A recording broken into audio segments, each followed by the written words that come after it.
Boa noite, igreja. Boa noite. Que a paz de Cristo seja com vocês. Amém? Amém. Como é que foi o dia hoje? Bom. Foi bom? Foi corrido? Eu tive que fazer uma maratona hoje. Tive que ir lá no CAS, 25 de março, resolver algumas coisas. Foi um dia bem corrido. E aí vai ali, vamos lá, vai no grupo, vai vários lugares. Mas as penas ficam até doces, né?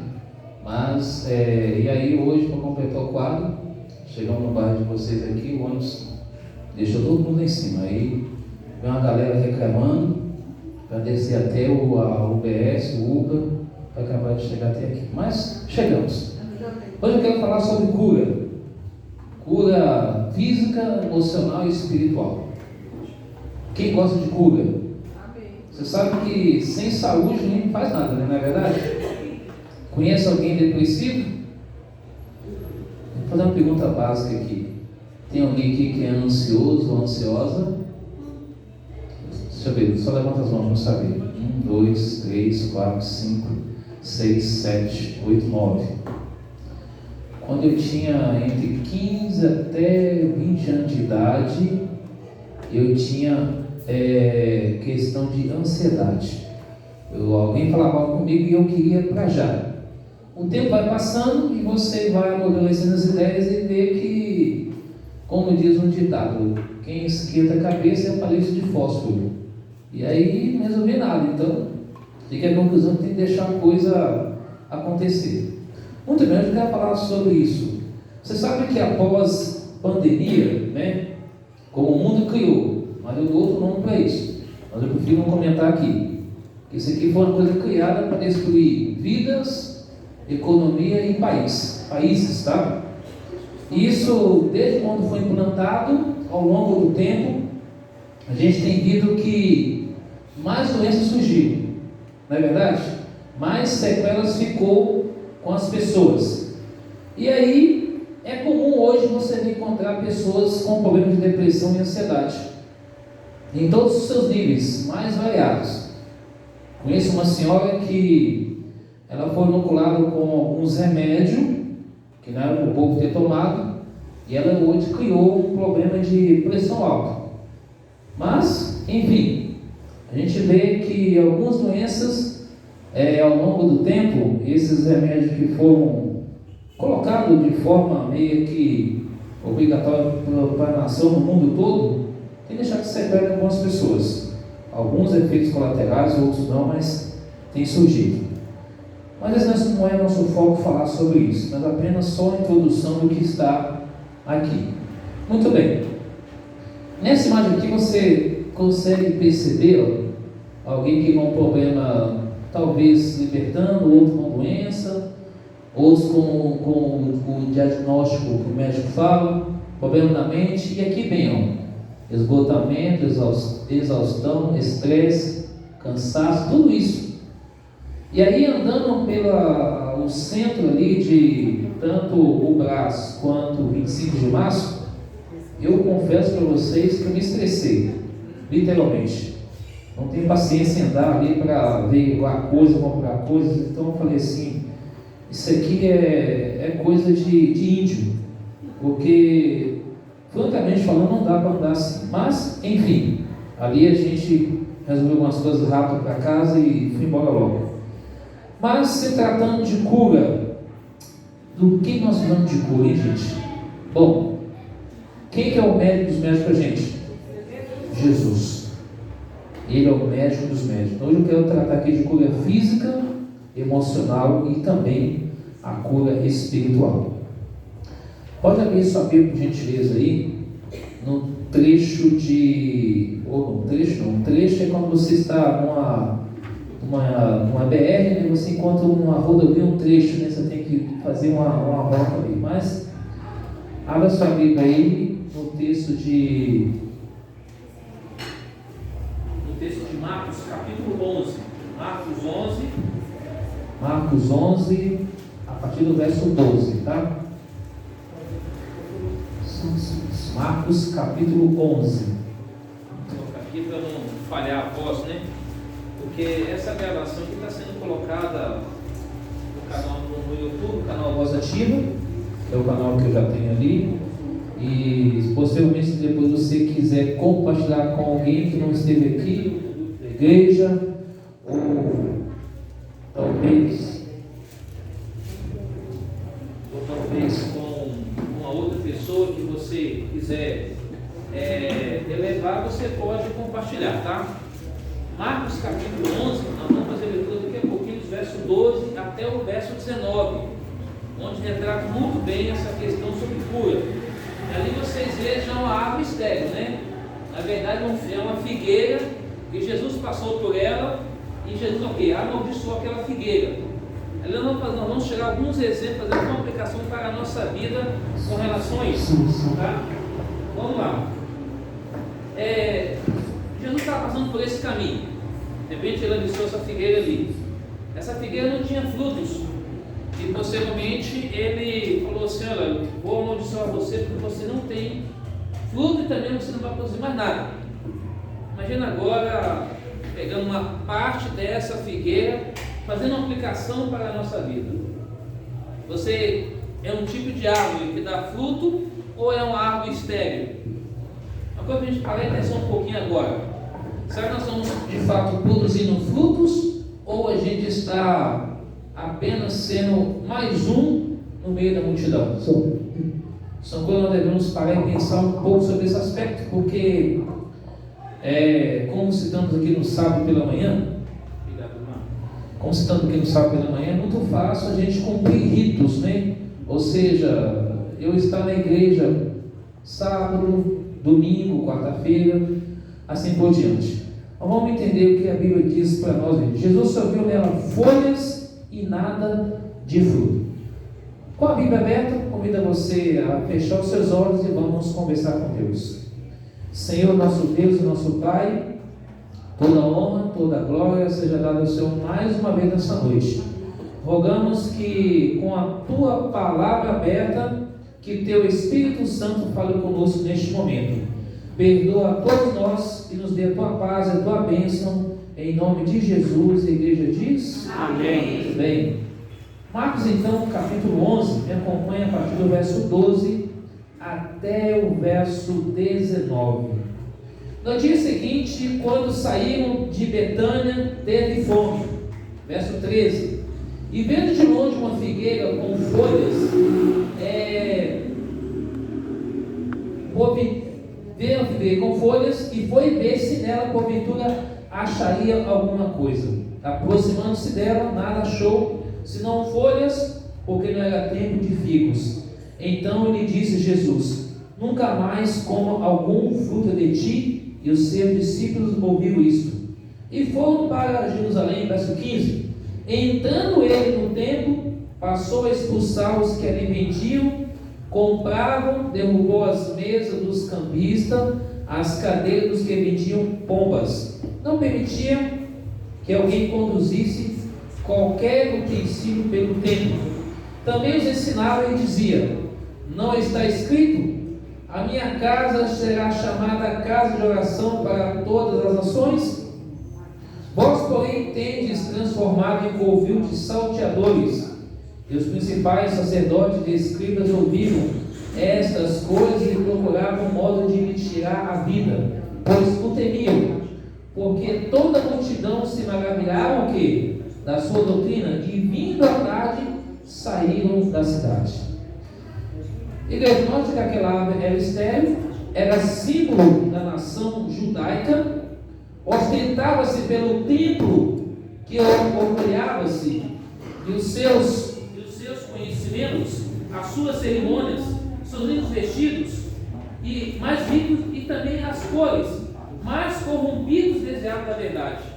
Imagina agora o povo agora, naquele contexto que ele estava vivendo, ao olhar para aquele tempo. Se você lembra de Mateus 24, verso 1 e 2, quando os discípulos falaram: olha Jesus, que condição maravilhosa, que tempo maravilhoso. E o próprio Jesus falava: filho, não vai ficar pedra sobre pedra. E posteriormente agora, ao contemplar aquele magnífico templo, as roupas, as belezas que o povo ia, era tudo vazio, era sepulcro caiado, como diz a palavra de Deus. Podendo estar bonito por fora, mas o coração está o quê? Vazio. Quantas pessoas estão na igreja,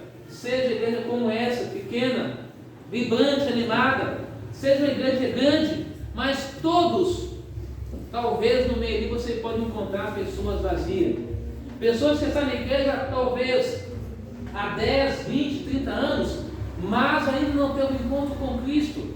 Era isso que Jesus estava comparando essa figueira com a nação judaica. Um povo que lá atrás Deus libertou ele da opressão egípcia.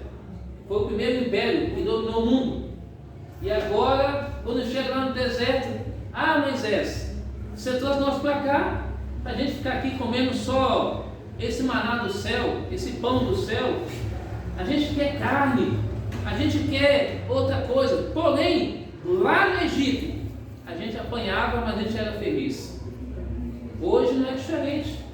Hoje Jesus traz libertação, traz a cura, e o povo fala assim: não, Senhor, eu quero voltar para o antigo Egito, eu quero viver a minha vida tranquilamente, sem compromisso, apenas ir para a igreja, ouvir sermões agradáveis, ouvir talvez boa música, mas eu não quero envolvimento com a palavra do Senhor. Pergunto para a igreja: isso é uma realidade, sim ou não? Sim. É uma realidade hoje. Não é somente nas pequenas igrejas, nas grandes igrejas também. A igreja com a qual eu trabalho, Cidade de Mar, há uma certa desunião entre povo. Ou seja, quando é o departamento tal, vai o grupo tal para apoiar. Quando é o grupo tal, o outro grupo apoia. Mas tivemos uma semana de evangelismo, infelizmente, a grande realidade, poucos apoiaram. Graças a Deus tivemos um público bom ao longo da semana.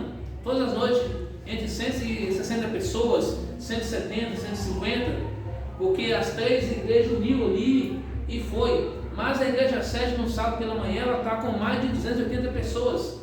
Talvez foram 100 durante a semana, talvez nem isso. E aí eu fico perguntando, e todos querem ir para o céu, todos querem chegar lá: Senhor, estou aqui. Essa é a figueira que Jesus comparou. Esse comparo. E posteriormente, quando o povo viu aquele ato ali, Jesus avisou: esse é um ato de aviso de Deus para nós hoje. Tamanha apostasia de Israel veio para os seus, e os seus o que não receberam. Está lá em João capítulo 1, 11 até o verso 14. Agora, quem reconheceu Jesus como o Senhor Salvador? Simeão e Ana, quando Jesus foi apresentado no templo. Por isso que ninguém batiza criança, a não ser com idade de 8 anos para cima. E aqui eu abro um parênteses e fecho um parênteses. Se você tem o seu filho que tem 8 anos, 9 anos, 10 anos, apoie o batismo dele. Porque eu já vi no discípulo da igreja de Ipiranga, 3 meninas de idade de 10, 11, 12 anos, na fila para ser batizado numa semana de evangelismo, com o pastor Cícero, com o pastor Cirilo Gonçalves.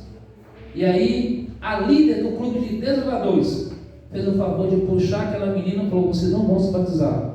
E o tio da outra menina falou também: você não vai se batizar. Sabe o que ocorreu depois? Simplesmente uma delas virou prostituta, não quer nem mais saber de igreja. Então é preferível apoiar o batismo de um jovem. Não sabe nada? Sabe. Sábado agora, quando eu estava aqui, foi exato o batismo lá na igreja do São Carlos, uma das igrejas que eu ajudo o pastor. E lá batizou um jovem que a mãe é secretária e o pai é ancião. Ele chegou para a mãe e falou assim: eu quero batizar. E aí a mãe ficou com medo, porque a criança pediu logo o batismo. Ninguém entendeu, porque parece que é como se fosse o último chamado da criança. Mas disse que foi uma festa muito bonita, aonde ele batizou a criança, e outras pessoas que assistiam tomaram a decisão de se preparar para o próximo batismo. Então, quando Deus chama, é Ele que capacita. Seja um adulto, seja um juvenil, seja uma pessoa de mais idade, é Deus que chama. Deus espera por anos o fruto do arrependimento e conversão genuína. Um dia o tempo da graça terminará e verá o juízo de Deus. Deus vai examinar a nossa vida. Aí minha pergunta: o que Ele vai encontrar? Muitos rejeitam a voz do Espírito Santo, rejeitam a verdade, e aí secam como a videira estéril. Marcos 11:17 diz: quando Jesus chegou em Jerusalém, encontrou ali as pessoas o quê? Vendendo o quê? Cabrito, pombo, vendendo um monte de coisa. Eu pergunto para vocês, Jesus bateu naquelas pessoas? O que vocês acham? Ele não bateu, ele apenas jogou tudo para o ar, soltou os bichos e cada um foi-se embora. E hoje você vê as igrejas aí usando um certo jargão só: a trilogia da prosperidade: milagre, exorcismo e prosperidade. Ou seja, se você é filho de Deus, você não pode morar em qualquer lugar. Se você é filho de Deus, você tem que ser rico. Se você é filho de Deus e você está com algum problema, tem que orar para libertar. Aí faz sessão de descarrego, faz sessão de quarta-feira, faz terapia do amor, faz uma série de coisas e no final, no fritar de tudo, não chega a conclusão de nada. Por exemplo, sexta-feira de descarrego, coloca-se um caminho de sal e muitas pessoas passam por aquilo. É meio que disfarçadamente o espiritismo, e as pessoas vão. Aí, se a igreja, vou dar um exemplo aqui: se a igreja A não resolve o problema, eu vou na igreja B, que lá o pastor olha e vai acontecer revelação, e assim por diante, o povo vai. O povo está interessado nisso. E com isso, muito dinheiro ganha essas pessoas. Veja que a casa de Deus é chamada casa de oração. Aqui se encontram pessoas como você, como eu, que foram chamados por Jesus, lavado e redimido pelo sangue de Cristo Jesus. Essa é a diferença. Todo mundo aqui é pecador, pecadora, pessoa arrependida, que está cada dia buscando a conversão, a transformação, a libertação que só Jesus pode fazer. Portanto, eu e você devemos buscá-lo. Devemos entender de que essa igreja que foi liderada por homens egoístas, Deus quer que nós sejamos pessoas lideradas pelo Espírito de Deus, que não venha falar aquilo que é inconveniente, não falar aquilo que é conveniente, que é a verdade da palavra de Deus. Então notem aqui, aqui está mais ou menos da árvore estéril, tá? E aí, como eu falei logo no começo, vai avançar um pouquinho aqui nas imagens. Esse é a vida de Deus. Tamanha apostasia, tá? Que o povo viveu ali naquele momento, não reconheceu. Deus esperava a transformação deles. E nessa imagem aqui mostra claramente que Simeão e Ana compreendeu quem era Jesus, tá? Eu pedi para a Gabi passando para a gente aí. Bom, nessa imagem aqui, Jesus está ali expulsando, tá? Pode ir passando. E Deus tem a sua igreja verdadeira. Primeiro, a Bíblia é a regra prática de fé. Imagina, Lutero falava só a escritura em latim, ou seja, somente a Bíblia. A Bíblia deve ser a base do cristão. Se a Bíblia não for a base para mim e sua vida, o que vai valer nós estarmos aqui? A gente gosta de ouvir grandes pregadores dentro da nossa igreja, como o pastor Leandro Bulhon, Mark Infile, Leonel Stine, talvez o pastor Fernando Iglesias e tantos outros famosos, pastor Ailton, pastor Gilson Brito. Mas entenda uma coisa: nós não podemos basear a nossa fé sobre esses homens. Nossa fé deve estar conectada a quem? A Jesus e a Bíblia. A salvação é quê? É pela fé em Cristo. A volta de Jesus, de forma literal, visível, como ele adianta, como a gente fez ontem aqui o estudo, ensina e prega a lei de Deus, aceita o espírito de profecia. Aqui eu quero abrir um parênteses para você, fechou uma aspa. Muitas das vezes nós, como igreja, temos perdido a essência nesse contexto aí. A presença de Jesus para as pessoas. Porque às vezes você pode vir com um monte de livros do irmão White à frente. E aí as pessoas falam assim: mas vocês adoram a irmão White. Apresente Jesus nos púlpitos. Não estou dizendo que você não deve acreditar na irmão White, não é isso. O grande problema é que grandes pregadores vêm e traz Ellen White para o público e esquece de Jesus. Estou falando mentira? Por isso a gente tem tido muitos impactos aí fora por causa disso. Então nós, como igreja, precisamos enaltecer Jesus Cristo. Nós temos ela como a profetisa de Deus, que Deus a separou para administrar, para falar do seu amor, para liderar a igreja lá atrás, até 1915. E os seus escritos falam hoje. Mas eu pergunto para vocês, em algum momento ela enalteceu os seus livros ou ela enalteceu a Bíblia? Sempre a Bíblia. Compreendeu? Porque às vezes alguém quer pegar um texto fora de contexto e um pretexto para si. Esse é o cuidado. Por isso que Jesus deve ser exaltação. Por isso que essa semana nós estamos falando aqui, Jesus, o centro de tudo. Além dele estar conectado com o plano A, com o plano da salvação. Não tem outro caminho para o céu. Então não é o pastor Wilson Terra Salo lá nos Estados Unidos, que é o presidente geral. Não é o presidente da divisão, o pastor Stanley. Não é o pastor da associação de vocês, que é o pastor Oliveira, o filho, criança é o pai, conheci os dois. Não, é Jesus Cristo. Não é o pastor Márcio, é isso? Está certo? É o pastor Márcio, mas é Jesus Cristo. Compreende, igreja? Então é Ele que vai trazer cura para nós. Esses homens foram, Deus deixou aqui para ser usado por Deus, para orientar a igreja de Deus. E aí, Apocalipse 14, você já sabe, anuncia a hora do juízo, prepare-se para a volta de Jesus e temos que cumprir a missão. A igreja de Deus é essa. Aí você olha para mim aqui e para você, somos um povo aqui defeituoso, uma igreja militante. Não militante de ideias que fora, tá? Militante no sentido que nós temos lutas, batalhas. Mais breve será a igreja. Será a igreja o quê? Triunfante. Uma igreja que vai triunfar pelo poder de Jesus. Pode passar para mim? E aqui Jesus fez diversas curas, milagres, tá? Ele curou as pessoas.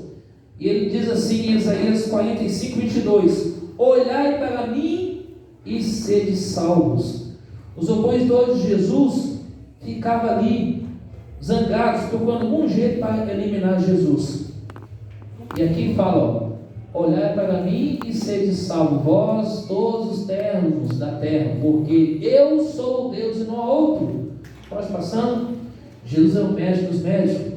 Aqui Jesus apresenta a cura espiritual. Isaías capítulo 53, 5 diz que ele levou o quê? As nossas enfermidades. Ele morreu lá por mim, por você. Portanto, ele é a cura. Tanto, volta um pouquinho, tanto a cura física, quanto a cura emocional e a cura da morte, quando ele voltar. Ele é a cura emocional. Cristo traz a cura. Amém. Sabe, tem pessoas que às vezes ela prefere não ler a Bíblia e nem orar a Deus. E quando entra numa depressão, sabe o que acontece? Se isola das pessoas, não quer tomar banho, às vezes não quer alimentar ou alimenta demais, fica no escuro, se isola das pessoas.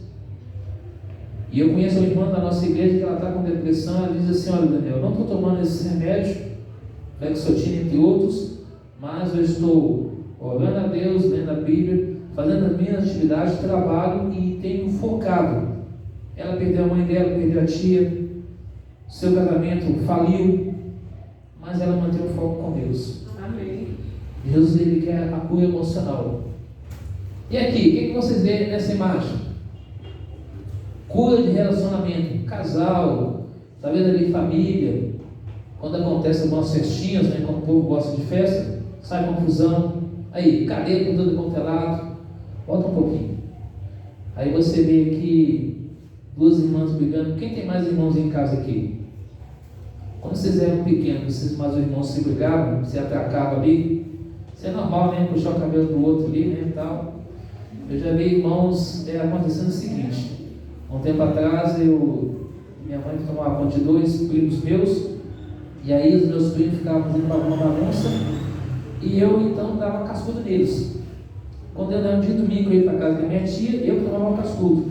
Então, uma troca de fato entre a gente. Aí um irmão batia no outro, eu dava cascudo ali, só vendo aqui dando voador no outro, e Depois o tio chegava e vinha com a vara, eu comia para todo mundo ficava quietinho, bonitinho. Naquela época lá atrás, lá, as mães desciam as calças dos meninos e chinela havaiana, né? E chinela havaiana até voava e acertava, viu? É engraçado essa época aqui. E Jesus quer restaurar esse relacionamento. Pode ir passando aí. E agora vem a cura física, tá? Hoje, tem pessoas com alguns problemas de saúde. Deus deseja fazer a cura física em todos os aspectos. Câncer, seja o que for, talvez nasceu com deficiência física, nunca vi tanta criança autista nesse período que nós estamos hoje vivendo. Engraçado que nos anos 90, 80, 90 até 2000, não tinha esse negócio de autismo, não tinha esse negócio de depressão e ansiedade. Quando alguém aparecia com depressão e ansiedade, sabe o que ele fazia? Vamos trabalhar, vamos correr atrás, e aí todo mundo ocupava a mente e a coisa ficava de boa. Não tinha essa preocupação. Alguns até brincavam, né? Vamos dar um enxadex para ele, aí ele vai trabalhar e ele ia curar. E de fato é isso mesmo. Hoje em dia é muito mimimi. Aonde isso, aquilo, outro, as leis, isso e tal, e aí a pessoa que protege. Antigamente já trabalhava, estudava, hoje em dia fica à vontade por aí. As leis foram criadas dos anos 90 para frente, desfavorece aos jovens e por diante, tá? Pode ir passando. E aí, Deus cura de forma gradual. Aqui é os 8 remédios da natureza, tá? Você tem o sol, ar puro, descanso, água, alimentação saudável, atividade física. Aqui você tem os alimentos mais variados, água, confiança em Deus. E Deus quer curar todos nós. Pode ir passando. Deus cura também pela medicina, tá? Deus deu os talentos aos médicos, farmacêuticos, cientistas, para elaborarem remédios para ajudar no tratamento das doenças de hoje. Esse remédio aqui, quem conhece esse remédio aqui? É bom esse remédio aqui? Remédio horrível. Mas uma vez eu fiz uma traquinagem. Eu tinha 16 anos de idade, estava na roça, eu meus 2 primos meus, a minha prima Penha e o outro primo meu. E aí, colocamos todas as galinhas do meu tio dentro do paiol, juntamos folha de boldo, carqueja e mastuz. Imagina, aquela combinação daquelas ervas bem amargas. Sabe o que a gente fez? A gente colocou essas galinhas lá dentro do paiol, dali a gente pegou e a gente começou a dar esses remédios para essas galinhas. E aí, como se a gente fosse médico. Quando terminamos aquela arte, meu tio já estava lá de fora só esperando nós com uma vara desse tamanho. Você vê ninguém correndo de um lado para o outro.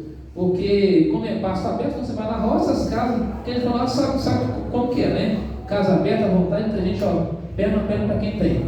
Então, a gente usou essa erva aí, embora sendo ruim, mas acabou que tinha uma galinha doente que acabou curando, viu? A gente falou assim, vocês fizeram o joelho aqui e ajudou mesmo, viu? Mas enfim, volta um pouquinho aí. Aí, lembra desse óleo aqui, doutorzinho? Esse aqui é antigo, tá? Esse óleozinho passava antigamente, eu vendi muito esse óleozinho aí, lá em Minas, Belo Horizonte. E as pessoas passavam e davam resultado. Só que hoje o remédio químico não faz bem. Ele ajuda uma coisa, atrapalha a outra, mas tem que ser usado. Pode passando? Agora Deus quer fazer a cura o quê? Milagrosa, como ele fez ali. Cristo ensinou, pregou e curou. Mateus 4:23. Ele irá nos curar quando ele voltar. Aí ali em 1 Coríntios 15, 51 até 54 diz que quando Cristo voltar, nosso corpo será o quê? Transformados, no abrir e fechar de olhos. Nós teremos um novo corpo, novamente, e nova personalidade. Nunca mais pecado, nunca mais maldade, nunca mais essas coisas aqui que vocês ouvem. Que agora em um momento que você quer concentrar no culto e acaba o quê? Tirando a atenção um pouco também. Isso que eu não atrapalha. Pode passando. Jesus é o único que pode nos salvar. Tá? Ele vai carregar as marcas nas suas mãos. Assim, na verdade, os punhos, né? Porque alguns historiadores dizem que foi aqui. Colocaram esse tamanho para colocar aqui o punho. Porque esse punho aqui rasga, o peso da cruz desce. Então vamos carregar. Ele voltará em breve com milhares de anjos ao seu redor para buscar cada um de nós. Tá? Pode passando aí. E então Ele voltará para nos dar vida eterna.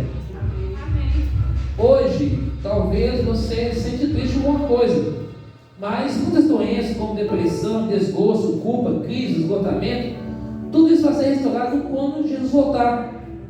Pergunto para vocês, como é que está a fé hoje de vocês? Vamos ser realistas, vamos começar desse lado aqui. Como é que está a fé de vocês aqui? Está boa, está ruim, como é que está? Ou tem hora que a fé oscila? Quando falta dinheiro, falta o alimento, falta o trabalho, e aí, você se sente totalmente alegre? Porque o Luiz Cláudio tem aquela música, né? Como é fácil ser cristão quando tudo vai bem. Desse lado aqui, como é que está a fé de vocês? Você sente que a fé de vocês está robusta, está firme? Em algum momento ela balança? Desse lado aí, como é que está a fé de vocês? Como é que está a minha fé? Eu vou dizer a minha. Em alguns momentos a minha fé oscila. Eu não sou super-herói espiritual. Estou aqui falando para vocês aqui, mas a mente viaja muitas coisas, preocupações do dia a dia, resoluções que tenta resolver, enfim. E aí Cristo fala: filho, tenha fé, confiança, esperança, que tudo será restaurado quando eu voltar. A tristeza que o mundo se encontra vai passar. Eu vou trazer a cura para tudo: relacionamento físico, emocional, espiritual. Agora, se Deus não curar tudo aqui, vai curar quando Ele voltar. Lembra do espinho da carne que Paulo tinha? Qual que era o espinho dele? Problema da visão. Está lá em 2 Coríntios 12, versículo 8 e 9. Ó, Senhor, me cura. Mas Jesus falou: filho, você vai ficar com isso. Esse foi o problema. Então nem tudo Jesus vai curar, mas Ele pode curar, se Ele quiser. É da vontade dele, não é nossa. Deus vai curando de forma gradual: luz solar, ar puro, abstinência, repouso, exercício físico, regime conveniente, alimentação saudável, água pura, confiança em Deus e no seu poder. Deus é um Deus de milagre, que Ele deseja fazer em nossa vida. Deus é o Deus do universo, Senhor dos senhores. Ele cura toda a humanidade. Ele irá curar quando Ele voltar. Jesus é o único que pode salvar. Ele morreu por você. Nada pode separar de Cristo. Nem a vida, nem a morte, nada. Ele é o médico dos médicos. E Ele sara e Ele cura. Tudo está no controle, nas mãos de Deus. Ele venceu a morte e virá nos buscar. Eu quero terminar lendo com você 3 João, versículo 2. Peguei alguma citação bíblica, mas eu não vou ler. Eu teria Êxodo, teria Salmo 113, que Ele perdoa, cura a nossa enfermidade. Lucas 4:40 fala que Cristo Jesus cura. Eu quero terminar com a 3ª epístola de João, verso 2. Olha o que diz a palavra do Senhor aí. 3 João, verso 2. Porque verso, na verdade, é verso, não é capítulo, né? 3 João, versículo 2. A 3ª epístola de João, quase perto de Judas ali, chegando em Apocalipse. 3 João, versículo 2. Todos acharam aí? Diz assim o verso: amado, acima de tudo, faço votos por tua prosperidade e saúde, assim como é próspero a tua alma. Deus quer dar para nós saúde física, emocional e espiritual. Se você estiver bem espiritualmente, você vai estar bem emocionalmente e fisicamente também. A pergunta que eu faço para você essa noite: qual das áreas que você precisa ser curado? As 3? A física, a emocional, a espiritual, ou somente uma delas? Enquanto a Isabela canta hoje uma música, eu sei que você fizesse uma reflexão hoje. Como anda a sua comunhão com Deus? Como anda a minha comunhão com Deus? Vamos falar, entre você e Deus, entre Deus. Deus conhece a sua vida, Deus conhece a sua casa, Deus conhece a sua família. Mas Ele fala: filho, eu quero que você hoje aceite mais uma vez o meu convite. O convite para a cura em todas as áreas da vida. Para que você saia daqui com a certeza de que a semana de colheita, a semana de oração, não é uma semana apenas, mais uma semana. Como vocês já tiveram a semana do Calvário, tiveram a semana da família, semana de mordomia, os 10 dias de oração. Não. Deus quer que você seja revitalizado, transformado, mudado, e que Jesus seja o centro da sua vida. Amém. Enquanto ela canta, abra o coração para Deus e aceite mais uma vez a Jesus como Senhor e Salvador das suas vidas.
abençoar a sua vida, sua casa, sua família, todos nós, e que verdadeiramente possamos cada dia nos colocar na mão do Senhor, porque Ele tem apoio para tudo. Ele quer nos curar físico, emocional e espiritual, quer dar para nós alegria, real felicidade, quer dar-nos o maior tesouro, que é a vida eterna. E amanhã vamos falar sobre alegria. Jesus é a verdadeira felicidade. Na quarta-feira, Jesus é o verdadeiro tesouro. E na quinta-feira, o tema especial que é surpresa para vocês. Vamos orar. Senhor, nosso Deus, o nosso Pai, toda a honra, toda a glória seja dada ao Senhor mais uma vez nessa noite. Em nome de Jesus, ó Pai, te louvamos e agradecemos a Ti pelo dom da vida. E suplicamos a Ti que Teu Espírito Santo continue trabalhando na vida de cada irmão, irmã, jovem, criança dessa igreja, abençoando, curando, restaurando, preparando para o reino dos céus, que é a volta de Jesus. Te peço, ó Pai, que o Senhor nos proteja, nos guarde, que o Senhor nos oriente e nos ajude, ó Deus, a fazer a Tua vontade sempre, que sejamos árvores frutíferas, porque a Tua palavra diz em João 15:5, sem Jesus a gente não pode nada, mas com Jesus, que é a videira, ligado ao Senhor, vamos produzir frutos para a honra e glória do Senhor Jesus.